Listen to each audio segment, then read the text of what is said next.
the orchard, the dungeon, and the girl who never heard him calling. Chapter 3, Lord Edric's Mercy. Lord Edric Aster believed himself to be a patient man. This belief was one of the stones upon which he had built his life. Patience, order, inheritance, restraint. These were not virtues to him in the soft, priestly sense. They were tools. A man who could wait could own the moment when others tired. A man who could restrain his hand could choose more carefully where to place it. A man who understood inheritance knew that blood was not merely family, but architecture. He had inherited Aster Hall at 23, after his father choked to death on pheasant bone during a winter dinner while 3 guests and 2 servants pretended not to notice the old lord's panic until it became impolite to ignore. Edric remembered that night with unusual clarity. The red cloth on the table. The silver goblet overturned beside his father's plate. His mother's small, startled gasp. The priest's useless hands fluttering near the old man's throat. Edric himself standing perfectly still, watching power leave one body and enter another. By morning, men who had called him young Master Edric were bowing and saying "My lord." He learned then that the world could change completely without changing its voice. Lowmere did not love him. That had never troubled him. Love was a childish form of governance, unreliable and costly. The town obeyed him, depended on him, feared him mildly on good days and sharply on bad ones. That was better than love. Fear could be measured. Fear could be renewed. Fear did not ask to be held. Maribel had asked to be held. When she was little, before she had learned the stillness expected of an Aster, she would run through the west gallery in her white nightdress and throw herself against his knees without warning. He had been awkward with her then. She was too warm, too quick, too trusting. Her mother, Isolde, had known what to do with such softness. Edric had not. Isolde died when Maribel was 6. A fever took her in 5 days, turning the most graceful woman in the county into a pale figure beneath linen sheets. Edric had not wept beside the bed. He had sat there, one hand resting over his wife's, while physicians came and went with lowered heads. When the last breath left her, he felt something inside himself close with the quiet firmness of a locked drawer. Maribel cried until she made herself ill. Afterward, she clung to him more fiercely. He permitted it. At times, he even needed it, though he would never have named the need. But as she grew older, her mother's warmth returned in her face, her gestures, the way she paused before caged birds and looked sorry for them. Edric saw in her not weakness exactly, but openness, and openness invited weather. So he set about protecting her. He chose her tutors carefully. He dismissed a music master who encouraged folk songs. He forbade novels after finding one beneath her pillow, its pages filled with runaway daughters, false identities, and marriages made without permission. He corrected her posture. He instructed her in silence.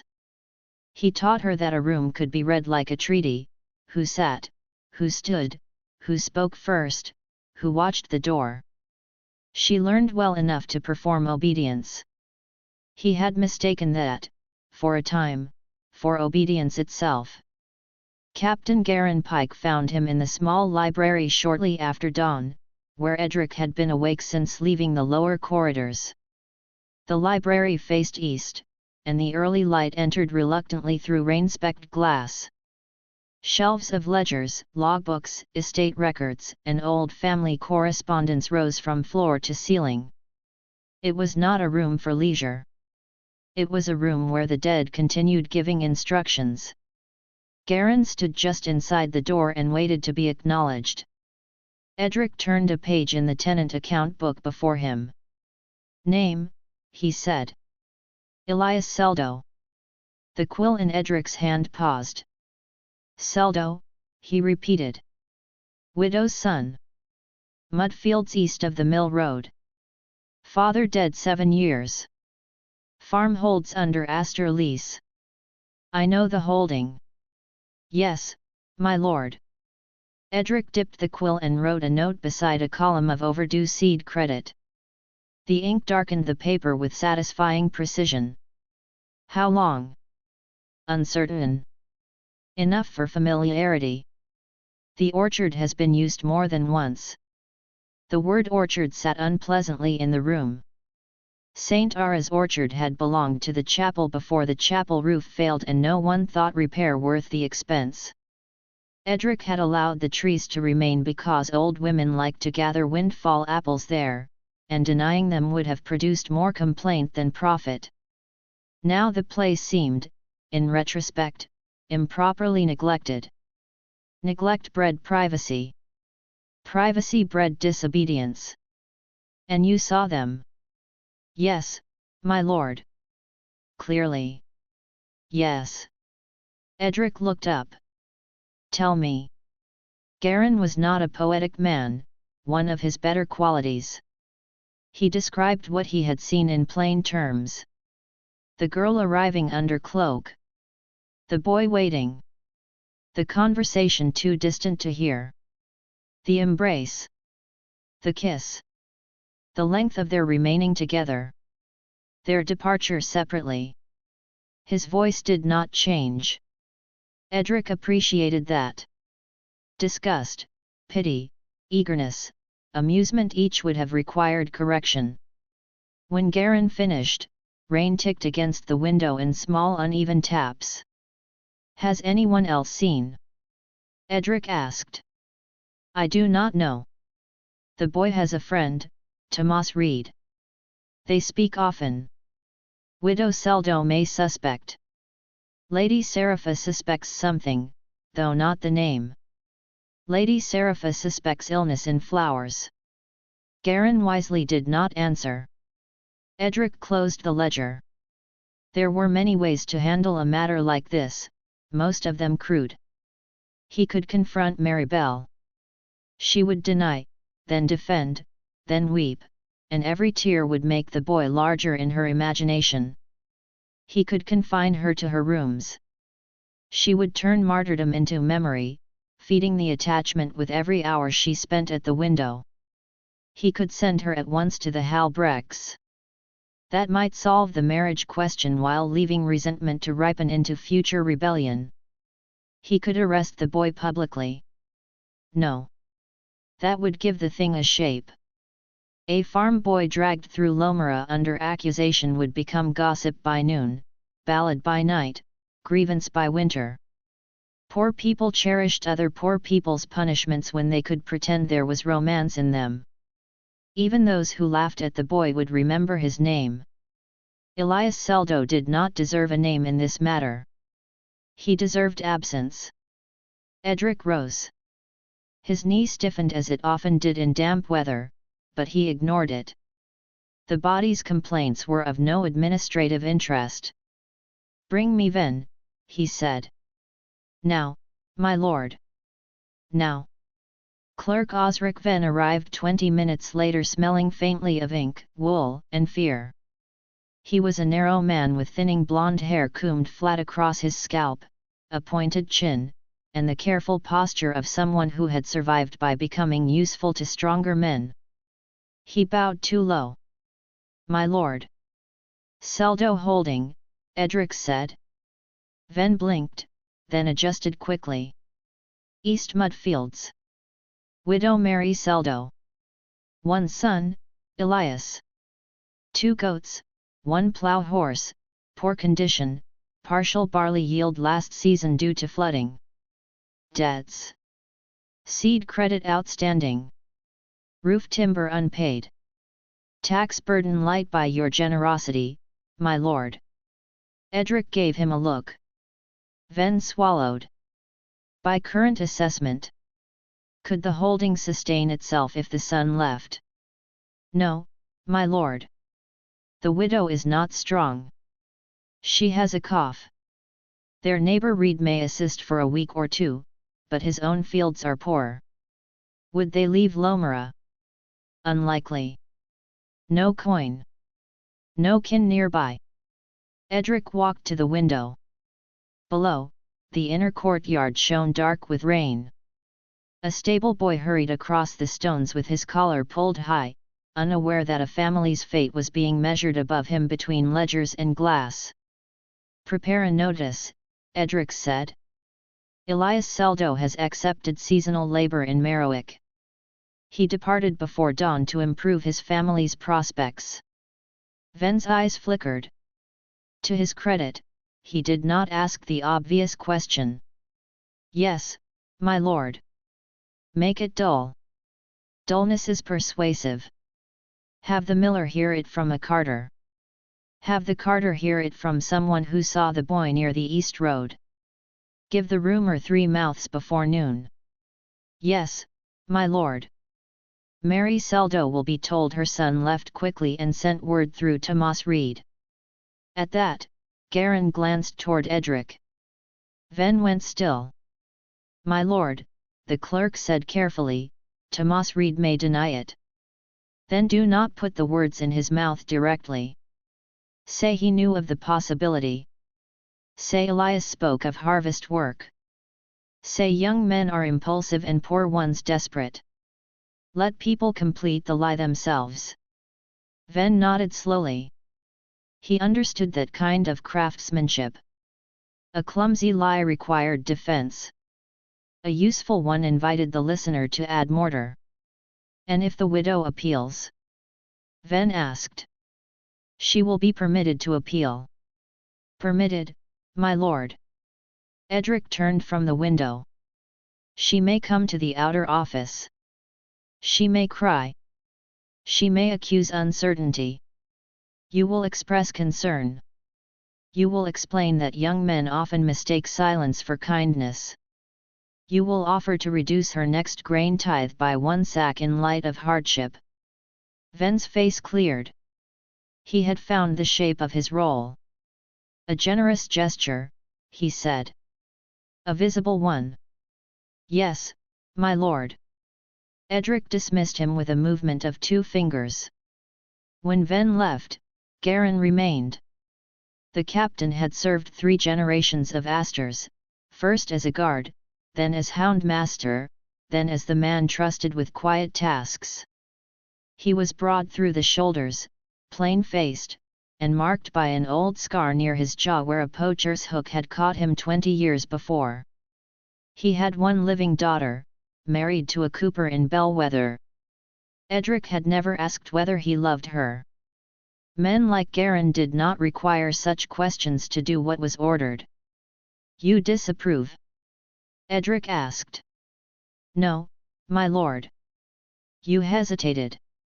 "I was thinking of the widow." "That is not your work." "No, my lord." Edric studied him. "But..." Garin's jaw moved slightly. "Nothing, my lord." Edric smiled without warmth. "You have earned the right to finish a sentence now and then." The captain looked toward the bookshelves, perhaps choosing his words from among dead laws.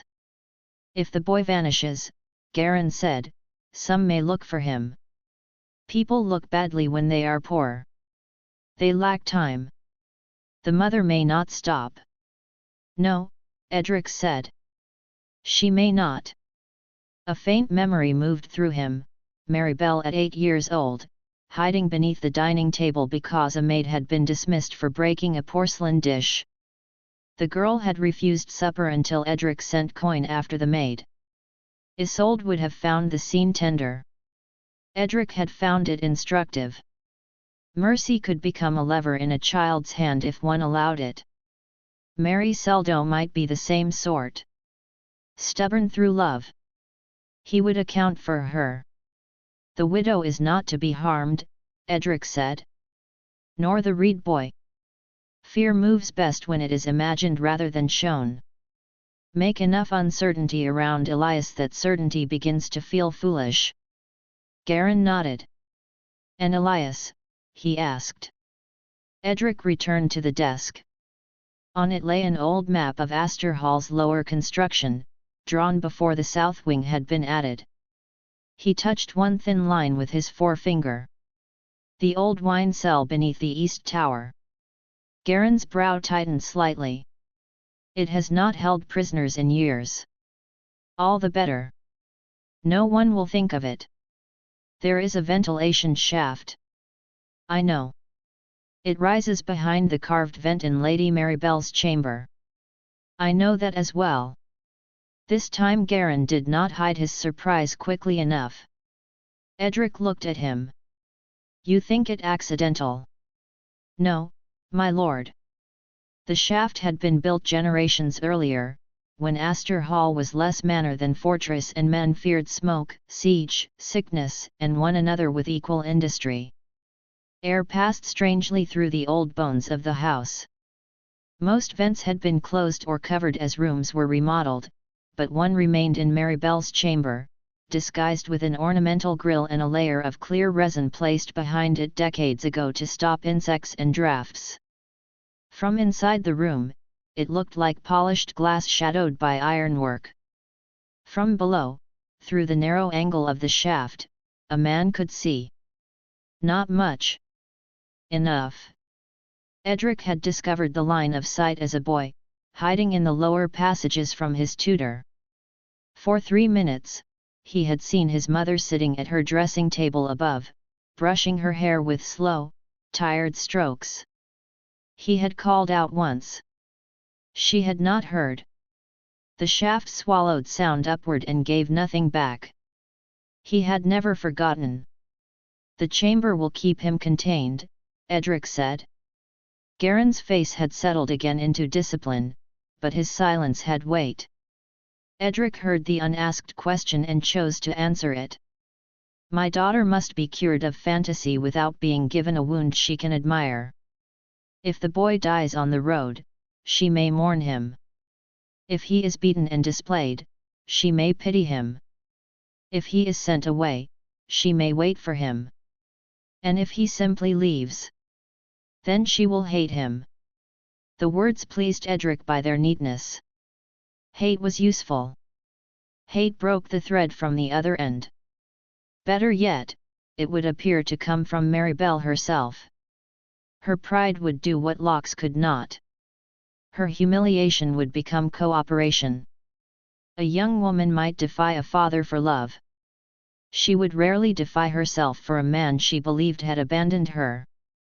Garen said, and he will hear this. If the house is kind. Kind, my lord. Edric looked down at the map. Yes, he said. A private kindness. He wanted closeness beyond his station. Let him have it. The rain thickened at the window. For several seconds there was only that sound, steady and fine, as if the sky were sorting grains of sand over the glass. Then Edric straightened. Take him tomorrow night. Not from the orchard. Too expected. Let him leave his farm after dark. He will. Young men in love become predictable. Use no livery. No shouting. No blood in the road. Garen bowed once. Yes, my lord. He is to be kept alive. The captain looked at him. For now, Edric added. Garen accepted that with another bow. When he was gone, Edric remained in the library and opened the lower drawer of his desk. Inside lay letters tied with faded blue ribbon. He did not untie them often. He did not need to. He knew what they contained: Isolde's hand, slanted and quick, Isolde's complaints about the north rooms being cold, Isolde's tenderness toward servants who misplaced things, Isolde's insistence that Maribel be allowed to climb trees, ruin stockings, choose her own books, breathe. Edric rested his hand on the letters. For a moment, the room was not the library but a summer garden 17 years ago, before Maribel, before fever, before age had taken the gold from everything. Isolde was walking ahead of him beneath lime trees, laughing at something he had said. She had looked back and told him that he mistook possession for care. He had been offended then. Later, he had decided she was wrong. Possession was the only form of care the world respected. Everything not held was taken. Everything not guarded was spoiled. Everything loved loosely eventually belonged to someone else. He closed the drawer. At breakfast, Maribel appeared pale but composed. Edric watched her over the rim of his tea. She wore a cream dress with small pearl buttons at the throat. Her hair was braided and pinned, though one dark curl escaped near her ear in that careless way which had once belonged to Isolde. Lady Serapha sat beside her, discussing arrangements for a charity sewing circle that no poor woman enjoyed and no rich woman found useful except as proof of tenderness.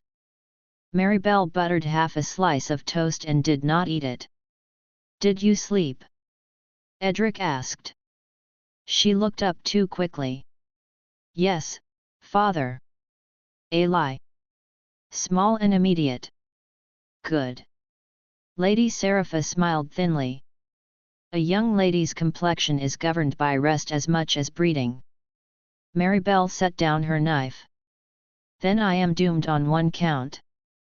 Serapha blinked. Edric almost admired the answer. "Almost." "You will spend the day indoors," he said. Maribel's face changed by a fraction.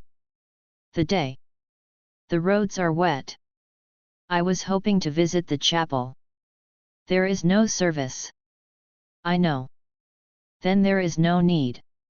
Her fingers tightened around the napkin in her lap. Serapha lowered her gaze to her tea, pretending not to hear the walls closing. Maribel said, "I wanted to pray." Edric looked at his daughter for a long moment. "Prayer travels," he said. "You may do it here." A flush rose in her cheeks, not from shame. Anger. Good. Anger was cleaner than longing, easier to redirect. "As you wish," she said. "Not yes, father." "Not of course." "As you wish." A phrase with obedience on its face and resistance beneath. After breakfast, he watched her from the upper gallery as she crossed the entrance hall. She moved slowly, as though every step had been considered before being permitted. At the foot of the stairs she paused and looked toward the front doors. The guards did not move, but they saw her. She saw that they saw her. Then she turned and went toward the music room. Edric remained at the balustrade until she disappeared. He felt no triumph. Triumph belonged to men who acted from appetite. He was correcting an imbalance. If a tree grew against a wall, one cut the branch before it cracked the stone. Near midday, Ven returned with progress. The rumor had begun. A grain carter named Pell had been seen taking the east road. He had loudly complained at the market pump that young men who begged for passage should at least bring their own bread. The baker's wife had asked which young man. Pell had shrugged and said, "Seldo's boy, unless I dreamed his face." By noon, 2 washerwomen had improved the story. Elias Seldo had been seen carrying a bundle. By 1, he had accepted work in Merowick. By 2, he had left in haste after arguing with his mother. By 3, he had left a sweetheart behind in town, though no one knew which girl and everyone suggested someone unsuitable. Ven recited this with the modest pride of an artisan. Edric listened. "And the Seldo farm?" "Quiet. The boy worked the east field this morning. He has not heard the rumor yet, I think. That will make it stronger later." "My lord." Contradiction feeds gossip.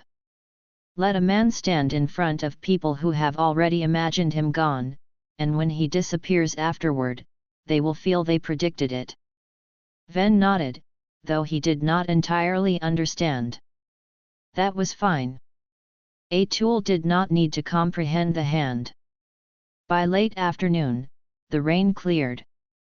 Edric took his horse out along the western ridge under the pretense of inspecting flood damage.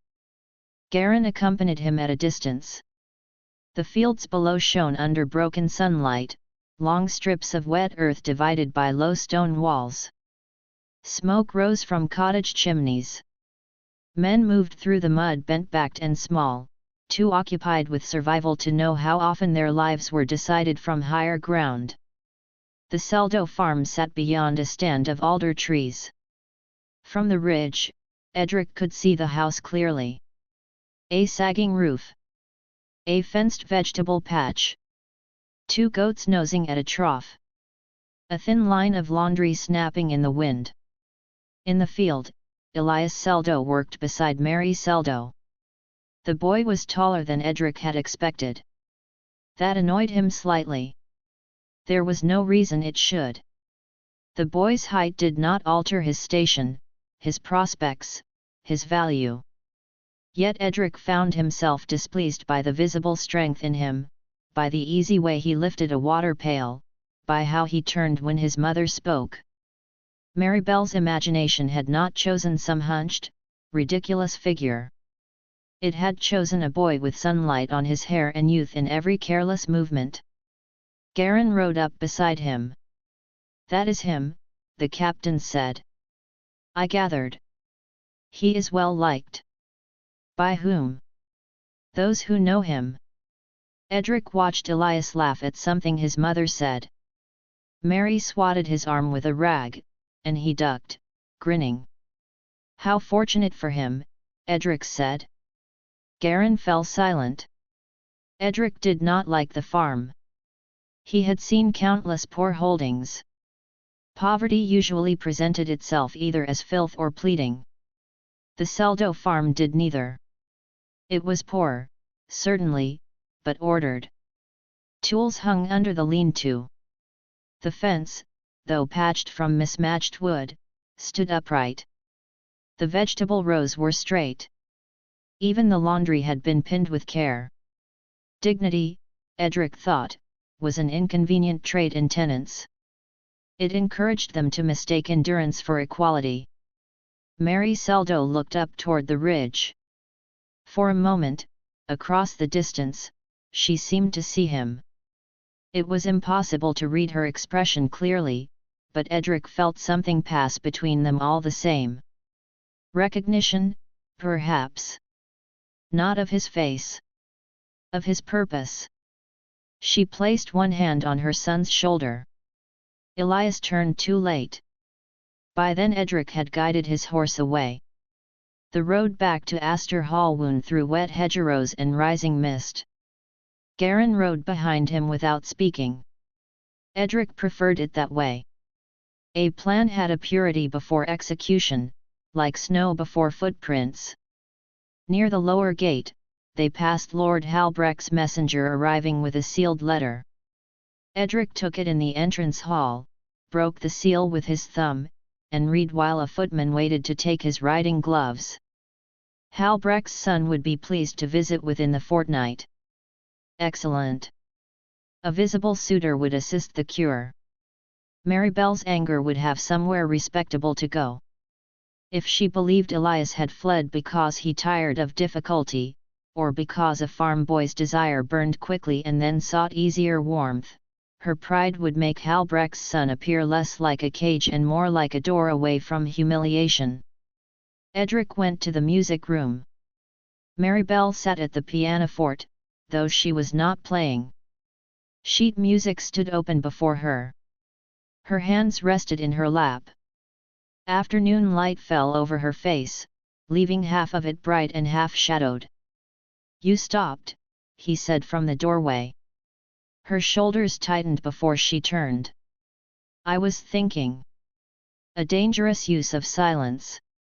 "So I have been told." He entered and placed Halbrecht's letter on the polished top of the instrument. "Lord Halbrecht's son will visit soon." Maribel looked at the letter as if it were something unpleasant found in food. "How soon?" "Within the fortnight." "I see. He is accomplished. So is a locked cabinet, if its hinges are well made." Edric's mouth flattened. You mistake wit for strength. And you mistake arrangement for care. The room changed. Not visibly. The flowers on the side table remained still. The curtains moved faintly with the draught. Somewhere in the house, a servant closed a door. But between father and daughter, something old and patient lifted its head. Edric regarded her. For a moment, he did not see Maribel at 16. He saw Isolde beneath lime trees, telling him with unbearable gentleness that love could not be commanded into loyalty. He had hated her a little for being right in ways that did not help. You are young, he said. I am reminded every time my wishes become inconvenient. You know very little of wishes. You know comfort, protection, education, name. You mistake the absence of permission for suffering because you have never met actual ruin. Maribel stood. I have met loneliness. He almost answered too quickly. Instead, he let silence collect. Maribel's courage faltered under it, but did not vanish. You think I am cruel, Edric said. I think you are frightened and call it wisdom. The words entered him more deeply than they should have. For 1 second, he wanted to seize her by the shoulders and make her understand. Not obey, understand. He wanted to show her every ledger, every letter from creditors, every political marriage that had preserved estates, every scandal that had swallowed girls who thought love could feed them. He wanted to tell her that men smiled when they wanted something and called it devotion, that poverty had 1,000 teeth, that the town would enjoy her fall more than it ever admired her grace. But beneath that, colder and more honest, he wanted to erase the boy from her eyes. Edric stepped closer. You will receive Alaric Halbrecht with courtesy. Maribel lifted her chin. And if I do not? You will. That was not an answer. It is the only one you require. Her eyes glistened, but she refused tears.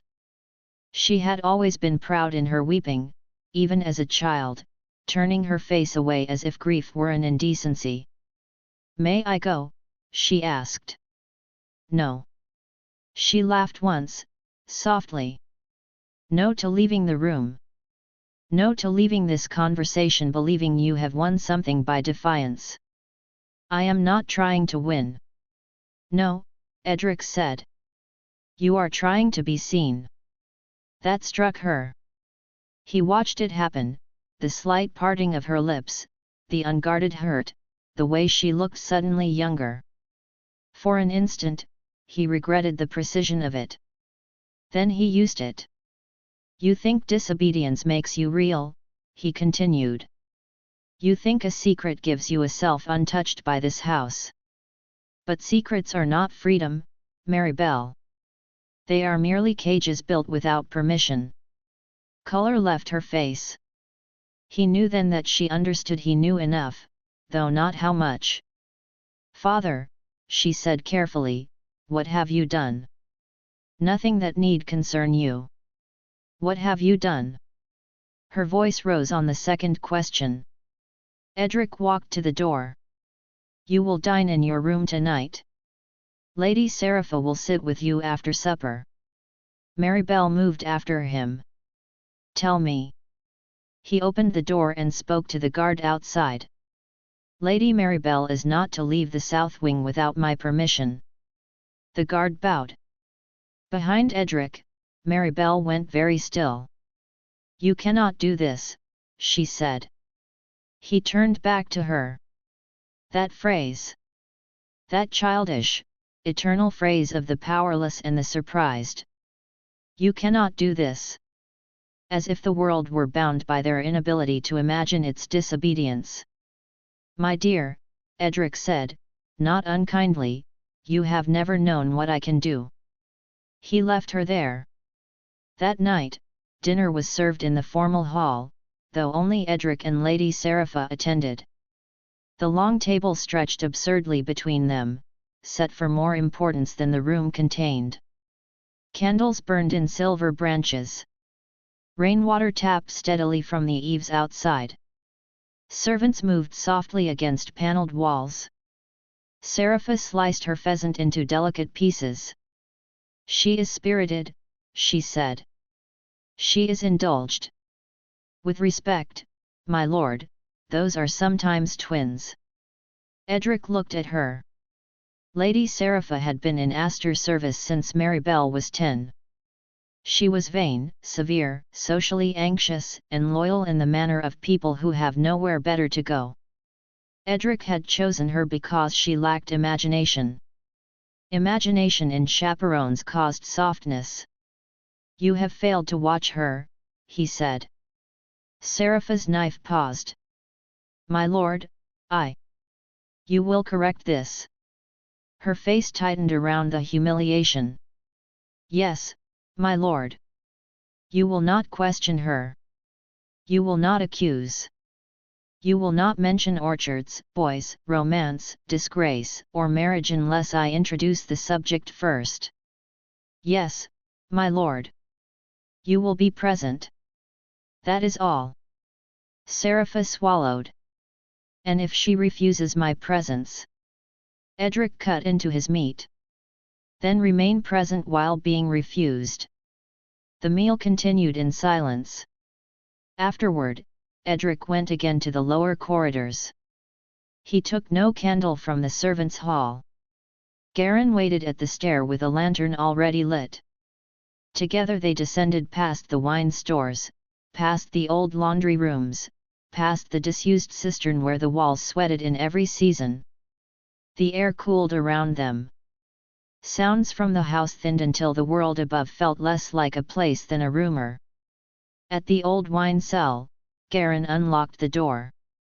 The room beyond was narrow and stone-walled, with a low ceiling and an iron ring set into one wall from less civilized decades.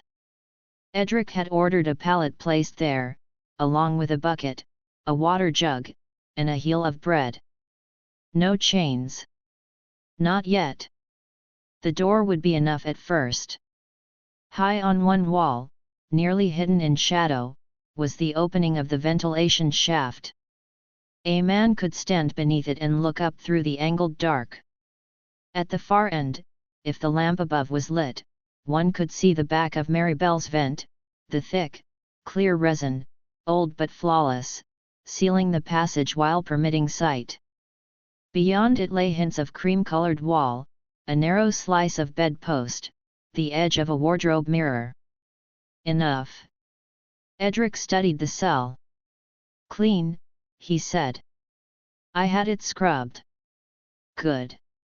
Garin held the lantern steady. "Food?" the captain asked. "Minimal." "Water?" "Yes." "For how long?"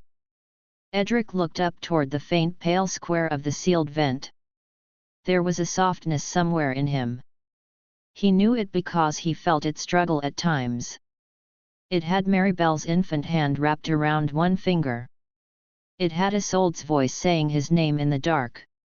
It had his own mother weeping silently after his father's rages. He had spent years learning to govern it. Softness, unguided, made ruins. "For as long as necessary," he said. Garin's mouth pressed into a line, but he bowed. When they returned upstairs, the household was quiet. Edric passed Maribel's door just before midnight. A guard stood at the corridor's end. Lamplight glowed beneath her door. Inside, she moved once, perhaps crossing the room, perhaps sitting at her window, perhaps looking toward the vent without knowing that the house had already prepared a witness. He almost knocked. The impulse was brief and absurd. What would he say? That he loved her? She knew that, and misunderstood it. That he was saving her? She would reject salvation that arrived as a command. That one day she would thank him? Even he did not believe gratitude was guaranteed. So he did not knock. He stood outside until the guard carefully looked away. Then Edric went to his own chamber and slept for 3 hours without dreaming. The next day arranged itself exactly as he required. Maribel remained in the south wing, furious but watched. Ven's rumor matured in town. Elias Seldo appeared at the market before noon and asked too many questions about a son who had not yet vanished. That was unfortunate, but not disastrous. It made her seem anxious before she had cause, which people would remember later as evidence that she and Elias had quarreled. Tomas Reed rode to the Seldo farm near dusk. Garin reported this from the ridge. Edric considered delaying. Then he decided against it. Fear was beginning to gather around the boy, and fear might make him cautious if allowed to cool. Better to act while love still pulled harder. By nightfall, Lowmere lay under a lid of cloud. No moon. No stars. Only scattered cottage lights and the dark outline of Aster Hall above them. Edric waited in the lower east study, where a fire burned low and untouched brandy sat in a glass beside his hand. He did not drink. Drink softened the edges of decisions, and he preferred edges. At 10:30, Garin entered. "It is done," he said. Edric looked up. "Trouble?" "Little. The boy left by the north footpath after the Reed boy went home. We took him near the old sheep wash." "Did he see faces?" "No." "Did he cry out?" "Once. Not loudly enough." Edric absorbed this. He felt something then. Not guilt. Not satisfaction. A tightening, perhaps, like the body's response before stepping into cold water. And now? In the cell. Awake. Yes. Does he know where he is? Not yet. Edric stood. The corridors seemed longer on the descent this time. He heard the house above in distant murmurs, pipes, boards, wind pressing at shutters. Aster Hall had always sounded alive at night, less like a home than a great animal resting over its secrets.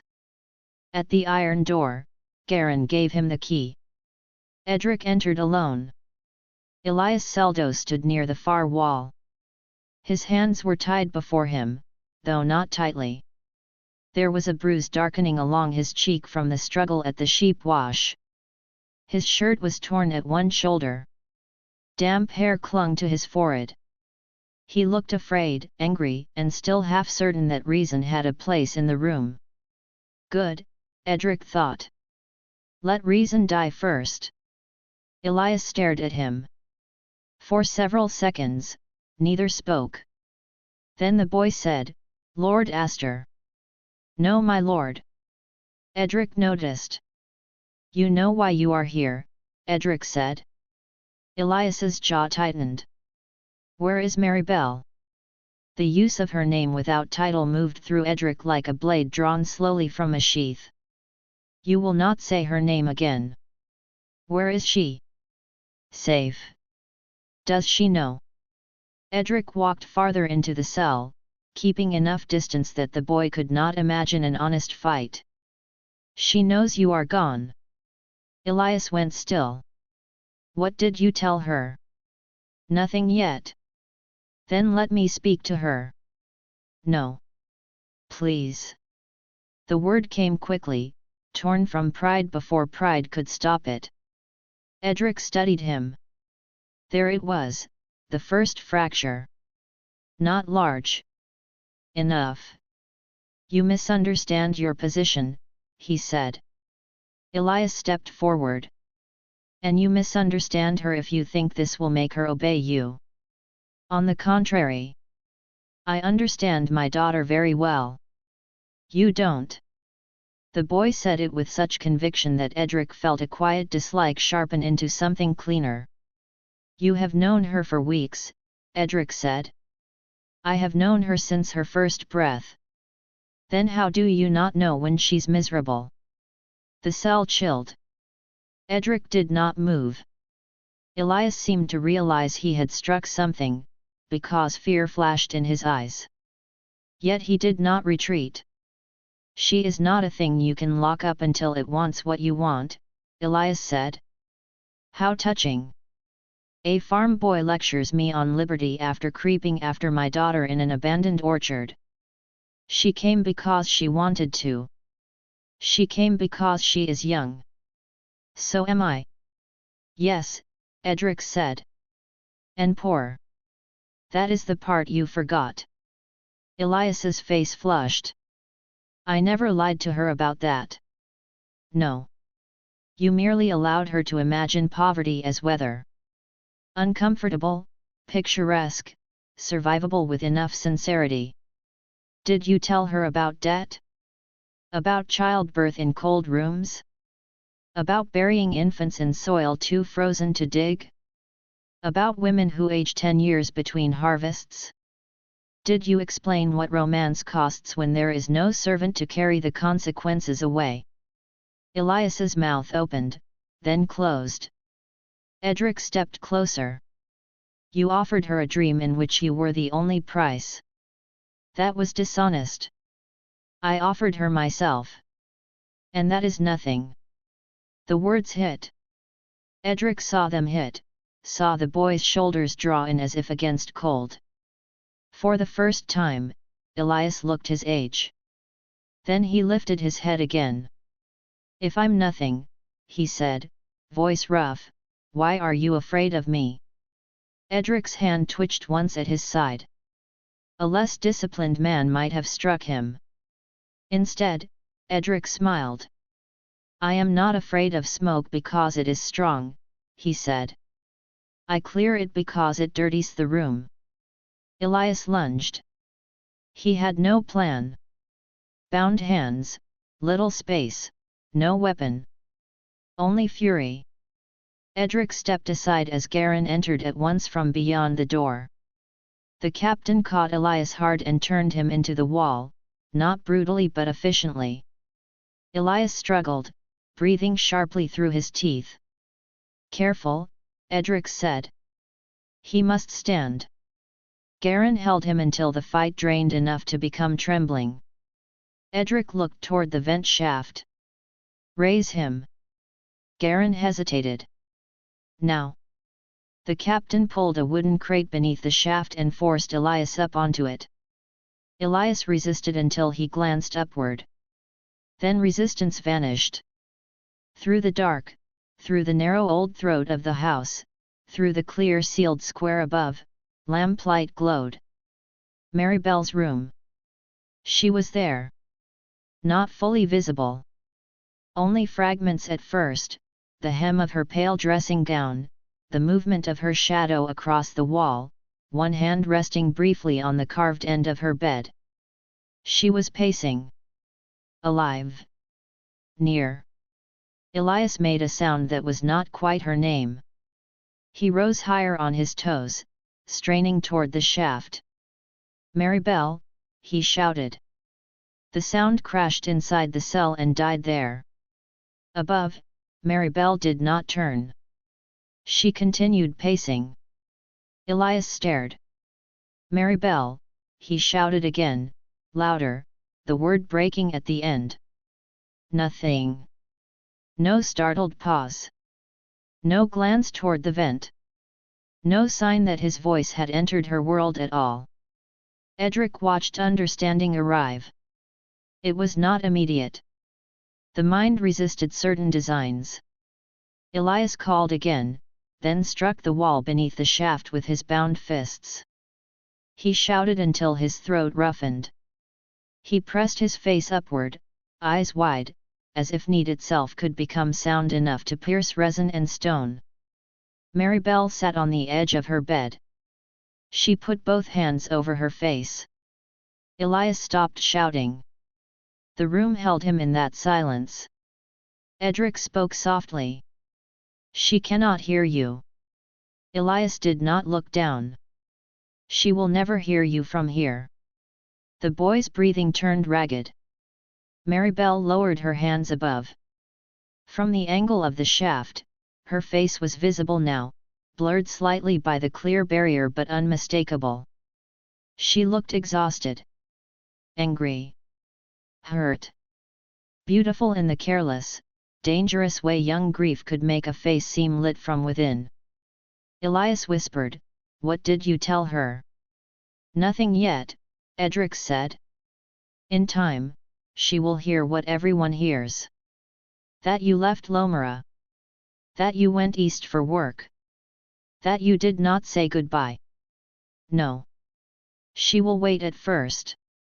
No. She will defend you longer than you deserve." Elias turned then, looking down from the crate with horror widening his face.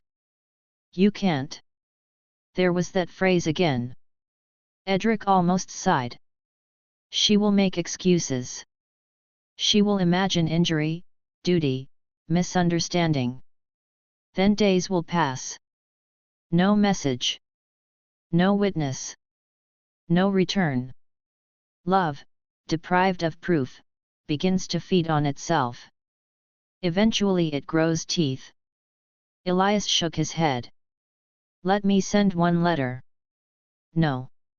"One word." "No." "To my mother, then." "Please." "She'll think." "Yes," Edric said. "She will." Elias flinched. Above them, Maribel stood and crossed toward the dressing table. Her movements were restless, wounded, unaware. She reached for something small.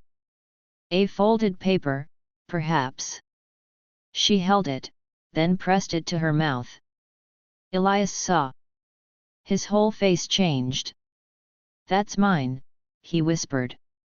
Edric looked up with interest. Maribel opened the paper. From below, only the back of it showed, soft at the creases. The note, Edric realized. Some scrap the boy had given her, or she had written and kept. A relic already. People in love made shrines from litter. Maribel stared at it for a long while. Then she tore it in half. Elias made a low sound. She tore it again, not violently, but with shaking precision, as if punishing herself for each piece. The fragments fell into the little waste basket beside her table. Elias stepped off the crate badly and nearly fell. Garin caught him by the arm. "No," Elias said, "not to Edric, not to Garin, not even to Maribel, but to the fact itself." Edric took the key from his pocket and placed it on the small ledge near the door, where Garin would retrieve it after leaving. "You will be given water," he said. "Food enough. Behavior will determine comfort." Elias turned on him. "I will get out." "No." "I'll make someone hear." "No." "She'll know." Edric paused at the door. This was the important moment. Not the taking. Not the confinement. The naming of the cage. "She may know many things in life," he said. "But not this."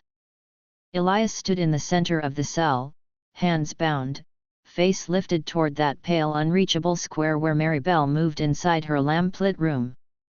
Edric opened the door. Behind him, the boy's voice came once more, raw and desperate but still full of life. "Maribel." Above, faintly visible through the shaft, Maribel blew out her lamp.